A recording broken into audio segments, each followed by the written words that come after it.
ఆంధ్ర తెలంగాణలో తక్కువ ఫీజులతో high quality results ఇస్తున్న ఏకైక సంస్థ తిరుమల్ ఐఏఎస్ ఇన్స్టిట్యూట్. ఆమె మెడలో 12 ముళ్ళు. ఏంటి ఆశ్చర్యంగా ఉందా? మెడలో 3 ముళ్ళే ఇస్తారు కదా, 12 ముళ్ళు ఏంటి అని షాక్ అవుతున్నారా? ఒకరితో పెళ్ళైతే 3 ముళ్ళు, కానీ ఆమెకు ఏకంగా 4గురితో పెళ్ళైంది. ఒకరికి తెలియకుండా ఒకరిని పెళ్లి చేసుకుని మోసం చేస్తుంది. డబ్బున్న వారిని టార్గెట్ చేస్తూ ప్రేమ పెళ్లి పేరుతో ట్రాప్ చేసి సర్వం దోచేయడమే ఆమె పని. తాజాగా 4గో వ్యక్తిని పెళ్లి చేసుకున్న తర్వాత రోజే జంప్ అవ్వడంతో మరోసారి ఆ నిత్య పెళ్లి కూతురు పెళ్లి భాగంతో బయటకొచ్చింది. ఇంతకీ ఏం జరిగింది? ఎవరామె? ఎలా మోసం చేస్తోంది? Watch this.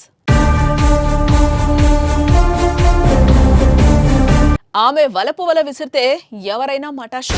డబ్బున్న వాళ్లే టార్గెట్. ప్రేమతో పరిచయం, పెళ్లితో ముగింపు. 4గురిని ట్రాప్ చేసిన కిలేడి. మొత్తం దోచేసి నిండా ముంచేసి పరా. డబ్బు కోసం తొక్కన అడ్డదారులు లేవు. సంపాదనే లక్ష్యంగా ఎన్ని వెర్రి వేషాలైనా వేస్తున్నారు కొందరు కేటుగాళ్లు. ఈజీ మనీకి అలవాటు పడి మంచినీళ్లు తాగేంత ఈజీగా మోసాలు చేస్తున్నారు.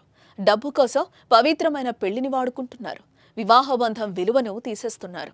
డబ్బు కోసం కర్ణాటకలోని మండ్య జిల్లా, మద్దూరు జిల్లా కెస్తూరు గ్రామానికి చెందిన ఓ యువతి చేస్తున్న మోసాలు వింటే ముక్కున వేలేసుకోవాల్సిందే. పేరు వైష్ణవి. మంచి పేరు పెట్టుకున్న ఈ యువతి మహాముదురు. డబ్బున్న వారిని టార్గెట్ చేస్తూ ప్రేమ పేరుతో వారికి దగ్గరై పెళ్లి వరకు తీసుకెళ్తే అప్పుడు చావు దెబ్బ కొట్టడం ఈ కిలేడి స్టైల్. ఆమె వంచనకు తాజాగా బలైన యువకుడి పేరు శశికాంత్. అతడిది కూడా మండ్య జిల్లానే. వైష్ణవితో శశికాంత్కు పరిచయం ఏర్పడి ప్రేమగా మారింది. 8 నెలలుగా ప్రేమించుకున్నారు. 2025 మార్చి 24న ఆదిచుంచనగిరి క్షేత్రంలో వీరి పెళ్లి జరిగింది. కోరుకున్న యువతిని పెళ్లి చేసుకున్న సంతోషంలో ఉన్నాడు శశికాంత్.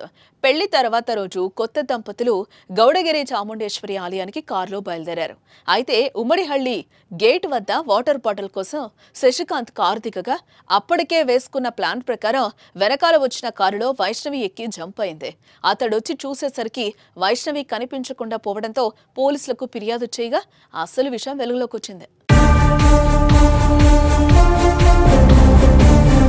గతంలోనూ ఆ యువతి ఇలాగే 3 పెళ్లిళ్లు చేసుకుని 3గురిని మోసగించిందని విచారణలో తెలిసిందే. ధర్మస్థలిలో హార్సన్ కు చెందిన రఘుతో మొదటి పెళ్లి, శివతో రెండో పెళ్లి, రఘుతో 3వ పెళ్లి జరిగిందని, ఇలా 3గురిని ప్రేమ పెళ్లి పేరుతో మోసం చేసి డబ్బు, నగలతో పరారైనట్లుగా కేసులు నమోదైనట్లుగా పోలీసులు వెల్లడించారు. పోలీసులు చెప్పిన విషయాలతో శశికాంత్ మాట నోట రాలేదు. మొత్తం శశికాంత్ నుంచి కిలేడి 7 లక్షలు, 100 గ్రాముల బంగారం కాజేసింది. తాము పేదవారమని చెప్పి మాటలతో మాయ చేసి అందిన కాడికి దోచేసి అదును చూసి పారిపోయింది. ఇలాంటి మోసాలకు ఇప్పుడు లెక్కలేదు. నిత్య పెళ్లి కూతుళ్లు, నిత్య పెళ్లి కొడుకులు ఎక్కువైపోయారు. అందుకే తెలియని వారితో పరిచయం, ప్రేమ, పెళ్లి అని పరుగులు తీయకుండా కాస్త ఆలోచించడం మంచిది. లేకపోతే నిండా మునిగిపోయే అవకాశం ఉంది. చేతులు కాలేక ఆకులు పట్టుకుంటే ఏం ఉపయోగం ఉండదు. మరి ఇలాంటి మోసాలపై మీరేమంటారో కామెంట్ చేయండి.